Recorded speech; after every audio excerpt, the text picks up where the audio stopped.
मेरा नाम राहील है। मेरे भाई भाभी और उनका बेटा है लापता है अभी तक। नाम उनका उमर नबील है, भाभी डॉक्टर आयशा है, अली बेटे का उनके नाम है।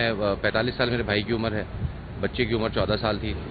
शॉपिंग के सिलसिले में आए थे और लास्ट टाइम रब्ता उनका हमारा तकरीबन 10:50 के करीब हुआ था। उसके बाद कॉल एक कनेक्ट नहीं हो रही थी और 11 बजे, सवा 11 बजे, 11:10 के करीब मेरी एक कॉल कनेक्ट हुई थी, लेकिन उन्होंने उठाई नहीं। बस वो ये कह रहे थे कि हम फर्स्ट फ्लोर पे हैं। मेरे ख्याल मेज़नाइन को फर्स्ट फ्लोर कह रहे थे हम फर्स्ट फ्लोर पे हैं और धुआं बहुत ज़्यादा है, हमें कुछ नज़र नहीं आ रहा। हमने उनसे पूछने की कोशिश की कि कोई लोकेशन बता दें, दुकान का नंबर बता दें। वो कहते हैं हमें कुछ पता नहीं है, हम सिर्फ क्रॉकरी की दुकान पे इतना मालूम है।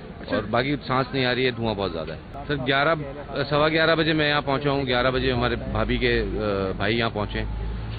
उस वक्त तक फर्स्ट फ्लोर पे आग थी, फर्स्ट फ्लोर तक आग नहीं थी, सिर्फ ग्राउंड फ्लोर तक आग थी।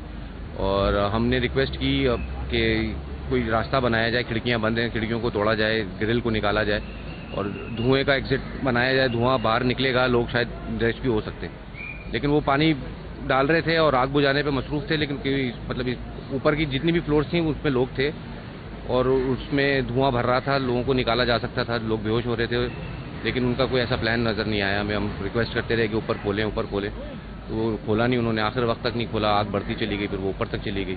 सर देखिए, मैं कोई एक्सपर्ट तो नहीं हूँ, मुझे तो इस पर कोई वो नहीं कर सकता कमेंट। अब जिस स्पीड में वो काम कर रहे हैं, हमें उन्होंने बोला है कि अगर जैसे जैसे रिकवर होता जाएगा, डीएनए टेस्ट का 1 हफ्ते का टाइम उन्होंने कहा है कि 1 हफ्ते में रिजल्ट आना शुरू। नहीं पता, रूमर्स हैं कि कभी कोई रूमर आती है कि इस तरह का कुछ है, कोई इस तरह का कुछ है, लेकिन नहीं, ऐसा कुछ भी नहीं है। हम यहाँ मौजूद रहे हैं, लेकिन वो ये कि जो भी रिकवर कल हुआ है वो इस कंडीशन में तो नहीं है, हमें ये बताया गया वो इस कंडीशन में नहीं है। वो डीएनए टेस्ट से ही पता चलेगा कि किसका है। सैंपल इन्होंने जब हमें बोला तो हमने पहली दफ़ा जाके फ़ौरन उन्हें जाके सैंपल जमा करा दिया है। नॉर्थ नाज़ाबाद से हमारा ताल्लुक़ है।